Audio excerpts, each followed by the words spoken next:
2 কোটি টাকার নেশা জাতীয় কফ সিরাপ বাজেয়াপ্ত করল কাছাড় পুলিশ।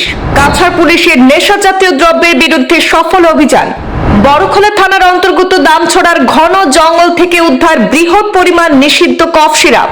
গোপন সূত্রের খবরের ভিত্তিতে কাছাড় পুলিশ নেশা জাতীয় দ্রব্যের বিরুদ্ধে অভিযান চালিয়ে কাছাড় জেলার বড়খোলা থানার অন্তর্গত দামছড়া এলাকার ঘন জঙ্গল থেকে ৭৪টি বাক্স থেকে ১১,১০০টি নিষিদ্ধ কোডাইন কফ সিরাপ বাজেয়াপ্ত করেছে। ঘটনার খবর শুনে ঘটনাস্থলে ছুটে যান কাছাড়ের পুলিশ সুপার নোমাল মাহাতো সহ সদর পুলিশ। ঘটনাস্থল থেকে ১১,১০০টি নিষিদ্ধ কোডাইন কফ সিরাপ বাজেয়াপ্ত করে হেফাজতে নিয়েছে কাছাড় পুলিশ।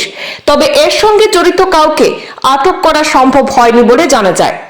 বাজেয়াপ্ত করা নিষিদ্ধ কফ সিরাপের বাজার মূল্য 2 কোটি টাকা হবে বলে জানা গেছে। এই অভিযানে নেশাজাতীয় কফ সিরাপ উদ্ধারের পর তদন্ত অব্যাহত রেখেছে কাছাড় পুলিশ।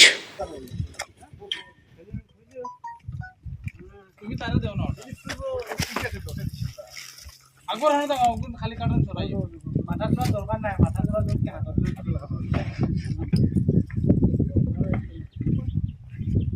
তুমি লাও না গেলাও না আগে গেলাও না তুমি ও কাটন তুমি বাজু তো পারো না তুমি কাটন গোবাই দাও টাকা কিন্তু দাও তুই লামাস নিচে লামা ও বাজুতে দিলেও ভাই লই লিলাম